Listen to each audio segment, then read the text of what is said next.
से शुरू करते हैं। तो हमारा 51 नंबर प्रश्न है, पौधों में भोजन सुगर का परिवहन मुख्य रूप से किस ऊतक द्वारा होता है, बताइए। दोस्तों, जड़ों द्वारा पौधों में ये जो पानी और खनिज है इसको कौन पहुंचाता है, तो इसको जाइलम पहुंचाता है। और ये जो पत्तियों में इसकी जो प्रकाश संश्लेषण होता है, जब उसके टाइम जो पत्तियों में जो भोजन बनता है उसको पूरे पौधों में कौन पहुंचाता है, तो फ्लोएम पहुंचाता है। उसी को ये पूछ रहा है, पौधों में भोजन का मुख्य रूप से परिवहन जो है वह मुख्य रूप से किस ऊतक द्वारा होता है, तो फ्लोएम के द्वारा होता है। ये क्या करता है, पौधों में जो पत्तियों में बने जो भोजन होता है उनको पूरे पौधों के अंदर पहुंचाता है, और जो जाइलम होता है वह खनिज और पानी को जड़ों से पूरे पौधों में पहुंचाता है। तो याद रखिएगा, जो परिवहन है वह मुख्य रूप से कौन करता है, फ्लोएम करता है। चलिए अगला प्रश्न है हमारा, प्रश्न नंबर 52। काली मिट्टी, जिसे हम रेगुर भी बोलते हैं, में किस तत्व की प्रचुर मात्रा होती है जिसके कारण यह कपास के लिए उपयुक्त मानी गई है। दोस्तों, काली मिट्टी को ही रेगुर मिट्टी बोला जाता है। एक आपका जो है यहीं से इंपॉर्टेंट चीज पता चल गई। दूसरा, ये जो कपास की खेती के लिए उपयुक्त किस लिए मानी जाती है, दोस्तों कपास जो होता है उसको नमी नहीं चाहिए, उसको ये मिट्टी जो है, ये काली मिट्टी, यह नमी सोख लेती है, उसकी नमी सोख लेती है। इसी के लिए जो कपास है उसकी वृद्धि जो है बहुत अच्छे हो पाती है। तो काली मिट्टी में ऐसे कौन से तत्व होते हैं, तो आयरन और चूना। दोस्तों, ये दोनों ही नमी को सोखने के लिए बहुत ही इंपॉर्टेंट होते हैं। इसीलिए जो कपास के लिए है यह काली मिट्टी मानी जाती है, क्योंकि काली मिट्टी में क्या होता है, आयरन और चूना होता है। चलिए अगला प्रश्न हमारा, प्रश्न नंबर 53। प्रश्न नंबर 53 है हमारा, अकबर ने इबादत खाना की स्थापना कहां की थी जहां सभी धर्मों के लिए विद्वान चर्चा करते थे। दोस्तों, पहली बात तो इबादत खाना में होता क्या था, अकबर ने बनवाया इबादत खाना, और इसमें होता था क्या, ये 1575 में बना था। और इसमें होता क्या था, इबादत खाना में सारे धर्मों के लोग आते थे और अपने अपने धर्म पर चर्चाएं करते थे। तो यह कहां पर बना है, आपसे पूछ रहा है, बताइए। इसका राइट आंसर है हमारा ऑप्शन बी, फतेहपुर सीकरी में बना हुआ है। कहां है, फतेहपुर सीकरी में बना हुआ है। चलिए अगला प्रश्न हमारा, प्रश्न नंबर 54। पीयूष ग्रंथ को मास्टर ग्रंथि कहते हैं, लेकिन इसे स्वयं कौन सी संरचना नियंत्रित करती है। दोस्तों, पीयूष ग्रंथ जो है उसको मास्टर ग्रंथि बोलते हैं। एक चीज और पता चल गई है आपको। दूसरा, इसे कौन सी संरचना या कौन सी ग्रंथ जो है वह इसे नियंत्रित करती है, आपसे पूछ रहा है, बताइए। इसका राइट आंसर हो जाएगा हमारा ऑप्शन बी, हाइपोथैलेमस। दोस्तों, हाइपोथैलेमस जो ग्रंथ है वह पीयूष ग्रंथि को नियंत्रित करती है। दोस्तों, पीयूष ग्रंथि खुद भी कई सारी ग्रंथियों को नियंत्रित करती है, लेकिन जो हाइपोथैलेमस है वह क्या करती है, हार्मोन्स को भेजकर पीयूष ग्रंथि को यह निर्देश देती है कि उसे कब और कौन से हार्मोन्स जो है स्रावित करने हैं, यानी कि रिलीज करने हैं। तो पीयूष ग्रंथि को कौन कंट्रोल करती है, तो हाइपोथैलेमस कंट्रोल करती है। और पीयूष ग्रंथि खुद भी बहुत सारी ग्रंथियों को कंट्रोल करती है। चलिए अगला प्रश्न देखते हैं, प्रश्न नंबर 55। अनुच्छेद 129 के तहत सर्वोच्च न्यायालय को अभिलेख न्यायालय होने का क्या अर्थ है, दोस्तों बताइए। जो हमारा अनुच्छेद 129 है उसके तहत सर्वोच्च न्यायालय को अभिलेख न्यायालय होने का क्या अर्थ है, मतलब अभिलेख न्यायालय क्यों कहा जाता है सर्वोच्च न्यायालय को अनुच्छेद 129 के तहत, तो बताइए।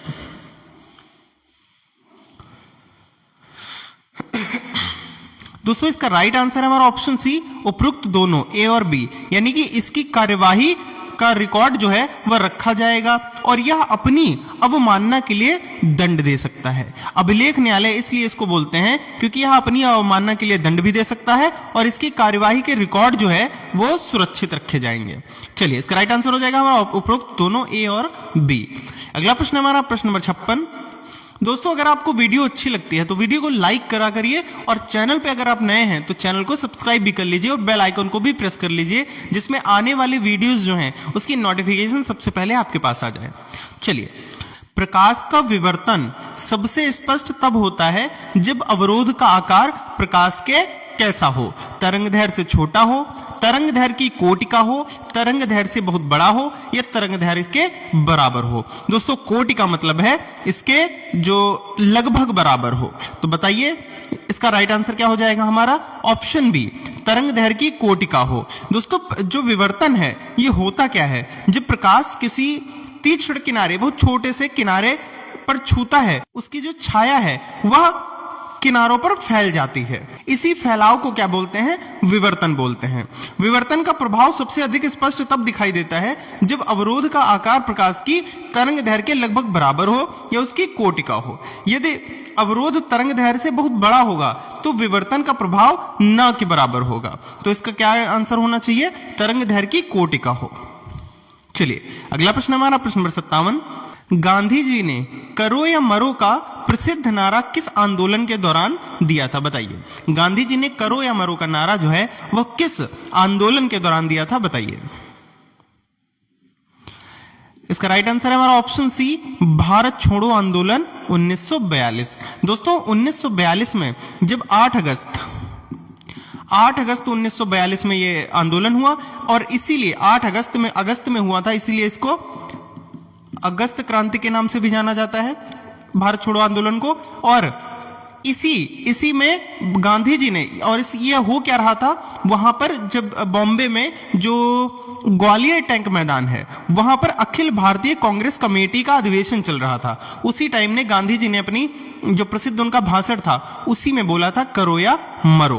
और इसका मतलब क्या था? इसका मतलब था या तो हम भारत को स्वतंत्र कराएंगे और या इस प्रयास में अपनी जान दे देंगे। तो इसीलिए उन्होंने बोला था करो या मरो। चलिए अगला प्रश्न हमारा प्रश्न नंबर 58। भारत की सबसे बड़ी लैगून झील चिल्का किस राज्य में है? दोस्तों लैगून चिल्का झील जिसे जो है वह किस राज्य में है आपसे पूछ रहा है, बताइए। और यह सबसे बड़ी खारे पानी की झील है, याद रखिएगा, बताइए किस राज्य में है। दोस्तों इसका राइट आंसर हमारा ऑप्शन बी, उड़ीसा में है। कहां है ये? उड़ीसा में है हमारी चिल्का झील। चलिए अगला प्रश्न हमारा प्रश्न नंबर 59। एंजाइम मूल रूप से किस जैव अणु के बने होते हैं? जो एंजाइम होते हैं वह मूल रूप से किस अणु से बने होते हैं, बताइए। दोस्तों ये बने होते हैं प्रोटीन से। जो एंजाइम होते हैं यह मुख्य रूप से प्रोटीन अणुओं से बने होते हैं। चलिए अगला प्रश्न हमारा प्रश्न नंबर 60। अनुच्छेद 315 के तहत राज्य लोक सेवा आयोग के सदस्यों का कार्यकाल कितना होता है? दोस्तों राज्य सेवा आयोग और संघ लोक सेवा आयोग, इन दोनों में अंतर है। दोस्तों राज्य सेवा लोक सेवा आयोग के सदस्य जो होते हैं वह 6 वर्ष या 62 वर्ष की आयु तक रहते हैं, यानी कि उनका अधिकतम कार्यकाल 6 वर्ष का होता है और वह अपनी आयु 62 वर्ष की आयु तक उसमें रहते हैं, उसके बाद वो रिटायर हो जाते हैं। लेकिन जो संघ लोक सेवा आयोग होता है उसका कार्यकाल 65 वर्ष, 6 वर्ष अधिकतम 6 वर्ष, और अपनी आयु यानी कि उनकी 65 वर्ष तक जब तक आयु नहीं हो जाती तब तक वो रिटायर नहीं होते हैं। तो याद रखिएगा इसमें 62 राज्य लोक सेवा आयोग और इसमें 65, इतना अंतर है सिर्फ, याद रखिएगा। चलिए अगला प्रश्न हमारा प्रश्न नंबर 61। ध्वनि की चाल यानी कि स्पीड ऑफ साउंड किस माध्यम में सबसे अधिक होती है? सबसे ज्यादा ध्वनि जो है वह किस माध्यम में सबसे अधिक होती है आपसे पूछ रहा है, बताइए। इसका राइट आंसर हमारा इस्पात यानी कि ठोस में। जो ध्वनि की स्पीड है वह इस्पात में सबसे ज्यादा होती है और जल में तो उससे कम होती है, फिर वायु में उससे भी कम होती है। तो याद रखिएगा इस्पात यानी कि ठोस में सबसे अधिक चाल होती है ध्वनि की। अगला प्रश्न हमारा प्रश्न नंबर 62।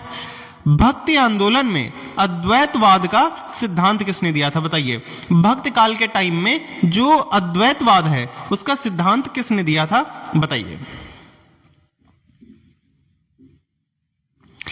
इसका राइट आंसर है हमारा ऑप्शन बी, शंकराचार्य। दोस्तों अद्वैतवाद इसका क्या मतलब है? अद्वैतवाद का मतलब है कुछ जीवात्मा है और ब्रह्म यानी कि परमात्मा एक ही है, यानी कि जीवात्मा और परमात्मा एक ही है, इनमें कोई भेद नहीं है, इसीलिए अद्वैतवाद। और इनका प्रतिपादन किसने किया? शंकराचार्य ने, याद रखिएगा। और लगभग 8वीं सदी में, कब किया था? 8वीं सदी में भक्ति काल चल रहा था जब। चलिए अगला प्रश्न हमारा प्रश्न नंबर 63। जीएसटी के तहत ई वे बिल कितनी राशि से अधिक के माल के परिवहन पर अनिवार्य है? कितने रुपए के माल के बाद ई वे बिल की जरूरत पड़ती है? बताइए, कितने रुपए की धनराशि के बाद? बताइए। इसका राइट आंसर है हमारा ऑप्शन सी, 50,000। दोस्तों, किसी भी ई वे बिल जीएसटी के नियमों के अनुसार किसी भी माल यानी कि कंसाइनमेंट के मूल्य जो है 50,000 रुपए से अधिक है अगर, तो उसके लिए राज्य में या ई वे बिल होना जरूरी होता है। लेकिन ये कई राज्य में कम और ज्यादा भी हो सकता है, इस पे आप ध्यान रखिएगा। चलिए अगला प्रश्न हमारा प्रश्न नंबर 64। विटामिन B3 नियासिन की कमी से कौन सा प्रसिद्ध रोग होता है? दोस्तों, विटामिन B3 की कमी से कौन सा रोग होता है आपसे पूछ रहा है, बताइए। इसका राइट आंसर है हमारा ऑप्शन सी, पेलार्गा। क्या होता है? पेलार्गा होता है। स्कर्वी किससे होता है दोस्तों? स्कर्वी होता है विटामिन सी की कमी से, विटामिन सी की कमी से। बेरी किससे होता है? B1 की कमी से। दोस्तों, ये होता है B3 की कमी से पेलार्गा, और बेरी जो होता है वो B1 की कमी से होता है। और रिकेट्स किससे होता है? तो विटामिन डी की कमी से होता है। याद रखिएगा, बहुत इंपॉर्टेंट है, इनसे एक क्वेश्चन आपकी परीक्षा में आ सकता है। चलिए अगला प्रश्न हमारा प्रश्न नंबर 65। अनुच्छेद 324 के तहत निर्वाचन आयुक्त के कार्यकाल की सुरक्षा किसके समान होती है? बताइए। अनुच्छेद 324 के तहत जो निर्वाचन आयुक्त होते हैं उनके कार्यकाल की सुरक्षा जो है वह किसके समान होती है? तो वह होती है सर्वोच्च न्यायालय के न्यायाधीश के समान। किसके? सर्वोच्च न्यायालय के न्यायाधीश के समान। चलिए अगला प्रश्न हमारा प्रश्न नंबर 66। सियाचिन ग्लेशियर को लेकर भारत और पाकिस्तान के बीच किस वर्ष ऑपरेशन मेघदूत चलाया गया था? बताइए, किस वर्ष ऑपरेशन मेघदूत चलाया गया था सियाचिन ग्लेशियर को अपने अंडर में करने के लिए, इस पर अपना अधिकार जमाने के लिए? जो ऑपरेशन मेघदूत है वो कब चलाया गया था? तो वो चलाया गया था 1984 में। कब? 1984 में, याद रखिएगा। अगला प्रश्न हमारा प्रश्न नंबर 67। रडार का पूर्ण रूप, फुल फॉर्म क्या होता है? बताइए। जो रडार होता है, आपने कई बार सुना होगा फिल्मों में रडार शब्द, जहां पर देश पर की मूवी बनती है उसमें आपने रडार नाम सुना होगा बार बार। तो उसका जो पूर्ण रूप होता है यानी कि फुल फॉर्म होता है वो क्या होता है? तो वो होता है रेडियो डिटेक्शन एंड रेंजिंग। क्या होता है? Radio detection and ranging. दोस्तों, इसका कार्य क्या होता है? इसका कार्य होता है ये रेडियो तरंगों का उपयोग करके दूर स्थित वस्तुओं जैसे कि कोई जहाज है, विमान है, उसकी दूरी और दिशा और गति का पता लगाता है। यानी कि कोई जहाज है वो किस दिशा में जा रहा है, कितनी तेज जा रहा है, कितनी ऊंचाई पर जा रहा है, ये सब कौन पता करता है? रडार। और उसका फुल फॉर्म क्या होता है? Radio detection and ranging. चलिए अगला प्रश्न हमारा प्रश्न नंबर 68। अशोक के किस शिलालेख में कलिंग युद्ध के नरसंहार और उसके हृदय परिवर्तन का वर्णन मिलता है? दोस्तों, बहुत ही इंपॉर्टेंट ये शिलालेख है। और ये शिलालेख है कौन सा? तो ये है 13वां शिलालेख। कौन सा है? 13वां शिलालेख है। और ये बहुत ही इंपॉर्टेंट है क्योंकि इसी में जो कलिंग की युद्ध के बारे में बताया गया है और उसके हृदय परिवर्तन, यानी कि उसने फिर धर्म अपना परिवर्तन कर लिया था और शांति का रास्ता अपना लिया था। कब? 13वें शिलालेख में इसका उल्लेख है वह मिलता है। चलिए अगला प्रश्न हमारा प्रश्न नंबर 69। इंसुलिन हार्मोन की खोज के लिए किसे नोबेल पुरस्कार मिला था? बताइए। इंसुलिन जो है उसके लिए, जो हार्मोन है इंसुलिन, उसके लिए नोबेल पुरस्कार किसको मिला था? बताइए। इसका राइट आंसर है हमारा ऑप्शन बी, फ्रेडरिक बेंटिंग। क्या है? फ्रेडरिक बेंटिंग नामक व्यक्ति को इंसुलिन हार्मोन की खोज के लिए नोबेल पुरस्कार मिला था। चलिए अगला प्रश्न हमारा प्रश्न नंबर 70। अनुच्छेद 355 केंद्र को किस प्रकार की शक्ति देता है? बताइए। जो अनुच्छेद 355 है वह जो केंद्र को शक्ति देता है वह देता है बाहरी आक्रमण और अशांत से राज्यों की रक्षा करने की शक्ति देता है। बाहरी आक्रमण और आंतरिक अशांति से राज्यों की रक्षा करने की शक्ति देता है अनुच्छेद 355। चलिए अगला प्रश्न हमारा प्रश्न नंबर 71। भारत का पूर्ण आंतरिक परावर्तन यानी कि TIR किस सिद्धांत पर आधारित उपकरणों में उपयोग होता है? बताइए। प्रकाश का पूर्ण आंतरिक परावर्तन जो होता है वह किस उपकरणों में प्रयोग होता है? बताइए। इसका राइट आंसर है हमारा ऑप्शन डी, उपयुक्त सभी। दोस्तों ऑप्टिकल फाइबर में भी ये उपयुक्त इसका सिद्धांत जो है लगता है।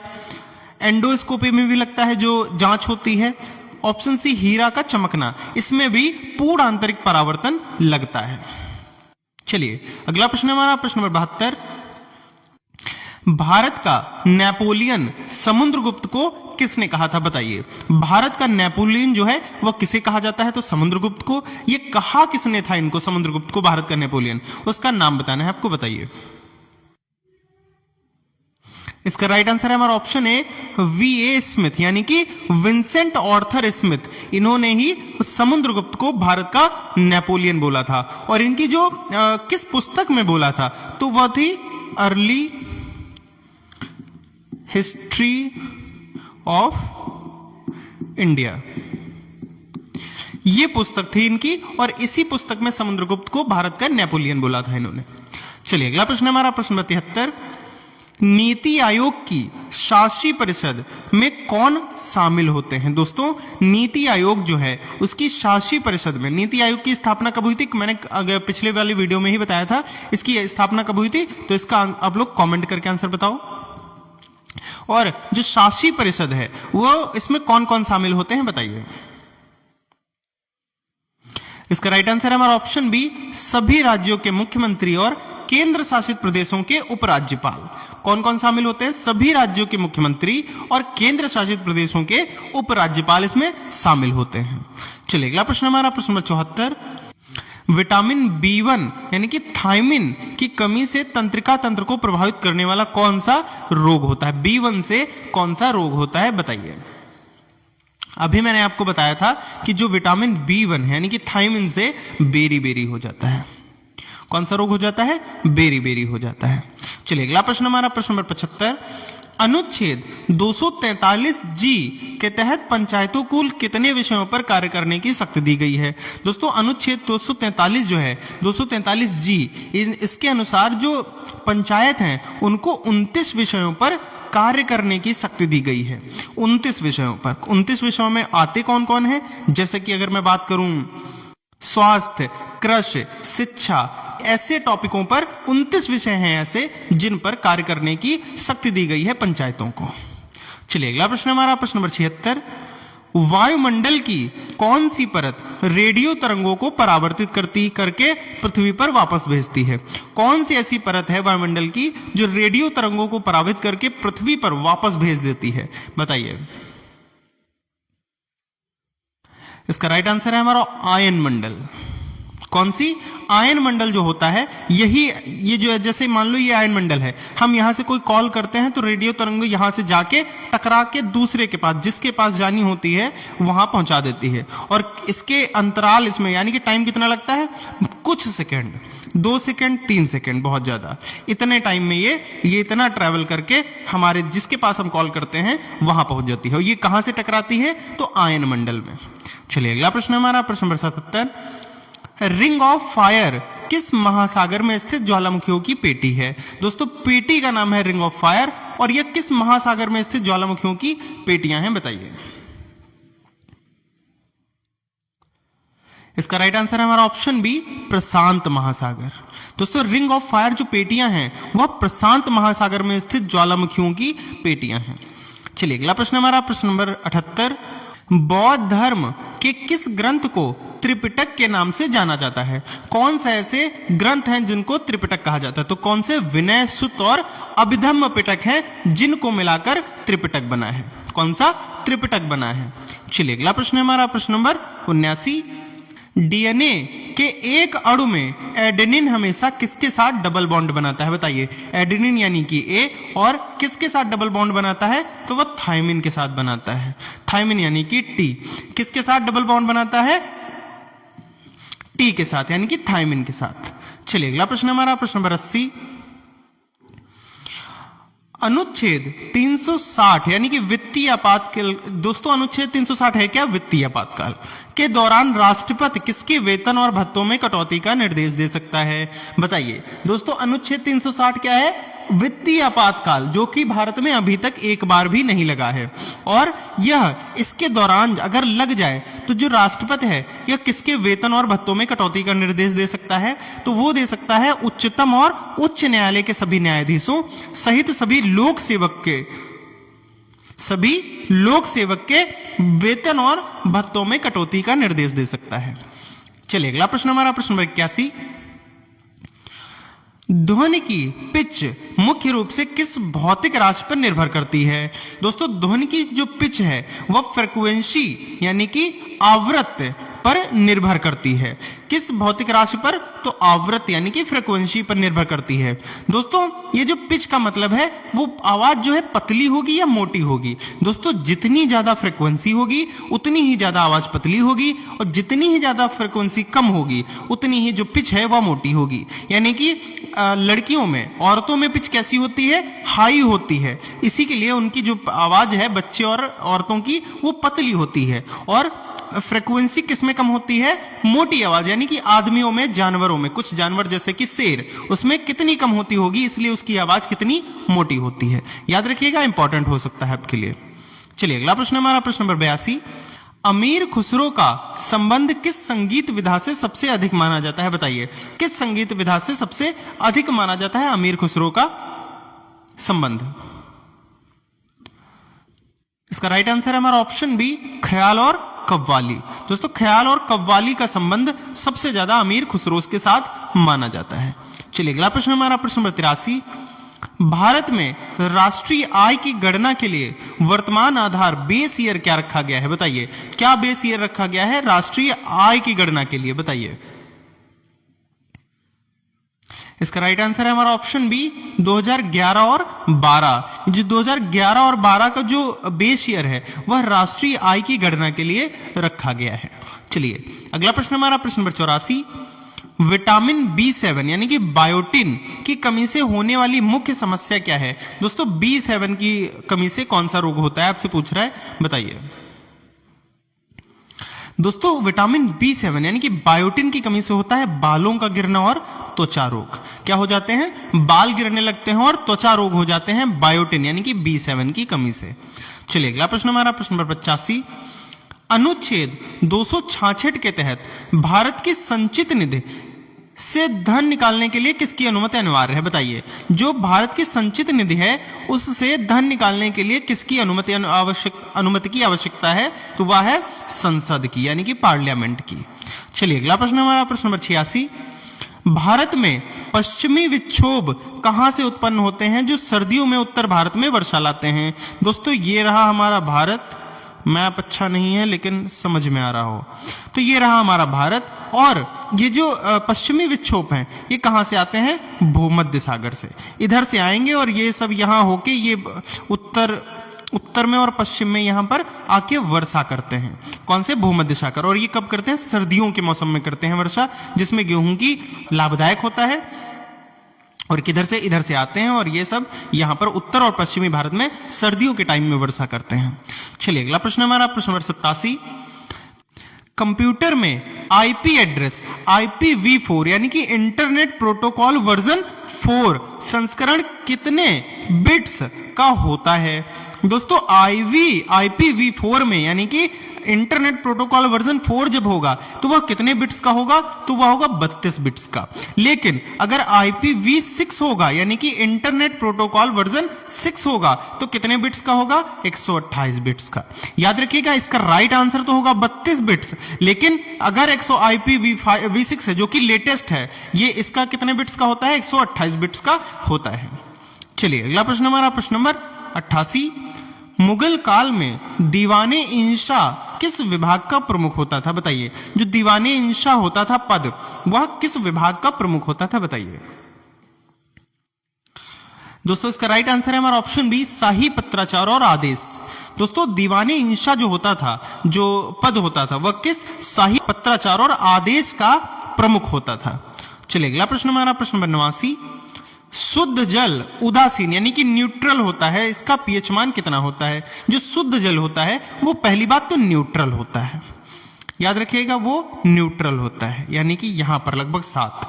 दोस्तों पीएच मान की जो गणना है, इसके जो स्केल है वो 0 से 14 तक होता है। 7 जो है वो क्या है, न्यूट्रल है, यानी कि उदासीन है 7। तो जल जो है, शुद्ध जल, वो उदासीन होता है, न्यूट्रल होता है। न्यूट्रल होगा यानी कि 7 होगा। और इससे पहले और क्षारीय, 0 से 7 तक जो होते हैं वो अम्लीय होते हैं, 7 से 14 जो होते हैं वो क्षारीय होते हैं। अम्लीय यानी कि खट्टे, क्षारीय यानी कि उनका स्वाद जो है कड़वा होगा। और ये नीले लिटमस को लाल कर देते हैं। 0 से 7 के जो पीएच मान जिनका होगा, जो अम्लीय होंगे, और जो क्षारीय होंगे वो लाल लिटमस को नीला कर देंगे। याद रखिएगा, ये बहुत इंपॉर्टेंट है और आपकी परीक्षा में कहीं ना कहीं घुमा फिरा कर आ सकता है। चलिए अगला प्रश्न हमारा, प्रश्न नंबर 90।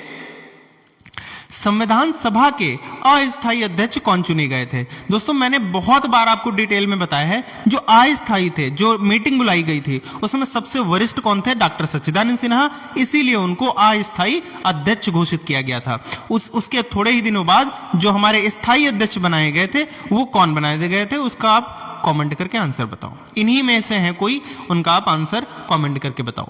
चलिए अगला प्रश्न हमारा, प्रश्न नंबर 51। स्वायत्त रक्त कणिकाएं यानी कि WBC मुख्य रूप से कहां होती हैं, जहां इनका निर्माण होता है? दोस्तों कहां इनका निर्माण होता है WBC का? स्वायत्त रक्त कणिकाएं जो होती हैं वो आपसे पूछ रहा है, बताइए। दोस्तों WBC का निर्माण जो है वो अस्थिमज्जा में होता है, बोन मैरो में होता है। कहां? बोन मैरो में होता है। चलिए अगला प्रश्न हमारा, प्रश्न नंबर 92। कर्क रेखा भारत के किस राज्य से होकर नहीं गुजरती है, आपसे पूछ रहा है। देखिए मैंने बोला था ना, प्रश्न को घुमा के पूछ सकता है आपकी परीक्षा में। तो ये जो पूछा है, कर्क रेखा भारत के किस राज्य से होकर नहीं गुजरती है, तो अगर पहली बात तो 8 राज्यों से होकर गुजरती है। कौन कौन से, अगर ये आपको याद है तो आप इसका आंसर टिक लगा सकते हैं सही से। तो 8 राज्य में ये कौन कौन नहीं आ रहा है इसमें? तो इसमें ओडिशा नहीं आ रहा है। दोस्तों जो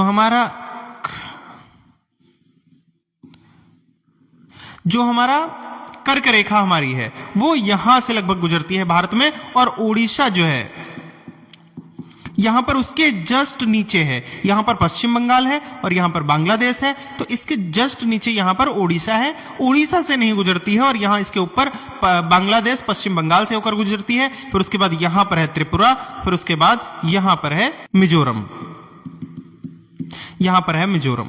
चलिए अगला प्रश्न है हमारा, प्रश्न नंबर 93। अलाई दरवाजा किस ऐतिहासिक मीनार का प्रवेश द्वार है? जो अलाई दरवाजा है वो किस ऐतिहासिक मीनार का प्रवेश द्वार है, आपसे पूछ रहा है, बताइए।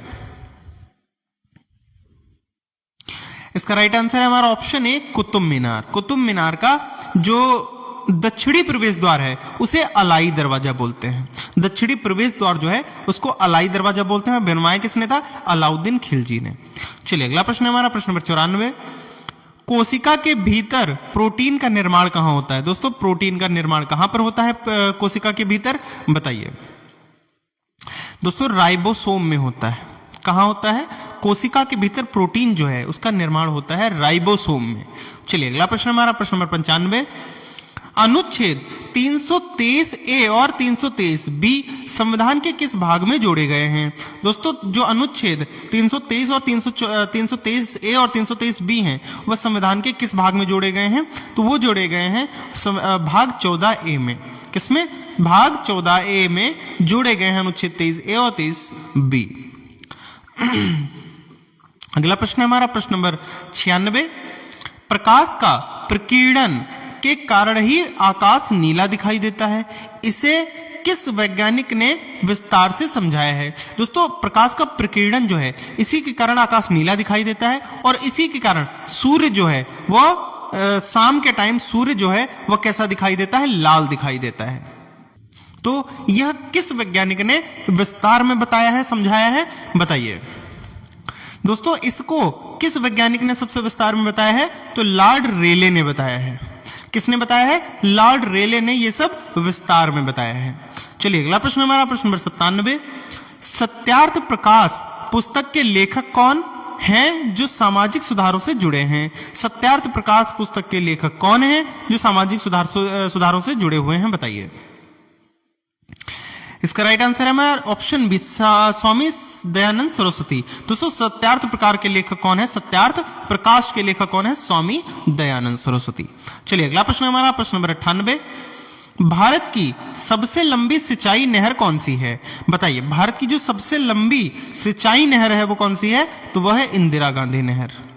कौन सी है? सबसे लंबी नहर पूछ ले आपसे तो कौन सी है? इंदिरा गांधी नहर। याद रखिएगा, प्रश्न को घुमा के पूछ सकता है। चलिए अगला प्रश्न हमारा प्रश्न नंबर 99। RH फैक्टर का नाम किस जीव के आधार पर रखा गया? बताइए, जो RH फैक्टर है उसका नाम किस जीव के आधार पर रखा गया था, आधार पर पड़ा था? बताइए। इसका राइट आंसर है हमारा ऑप्शन बी, रीसस बंदर। कौन से जीव? रीसस बंदर के आधार पर RH फैक्टर का नाम पड़ा था। चलिए अगला प्रश्न हमारा प्रश्न नंबर 100।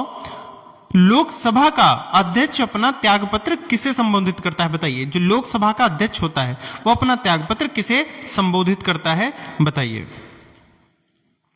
दोस्तों लोकसभा का अध्यक्ष जो होता है वो लोकसभा के उपाध्यक्ष को अपना त्यागपत्र संबोधित करता है। किसे? लोकसभा के उपाध्यक्ष को। दोस्तों यहीं पर हमारे 50 और यानी कि पूरे 100 यानी कि जो हमारा मॉडल पेपर नंबर 2 है यहीं पर कंप्लीट होता है। आई होप आपको ये सब अच्छा लगा होगा। सारे प्रश्न बहुत ही इंपॉर्टेंट थे। अगर आपको ये सब अच्छा लगा है, सारे प्रश्न अच्छे लगे हैं तो वीडियो को लाइक कर दीजिएगा।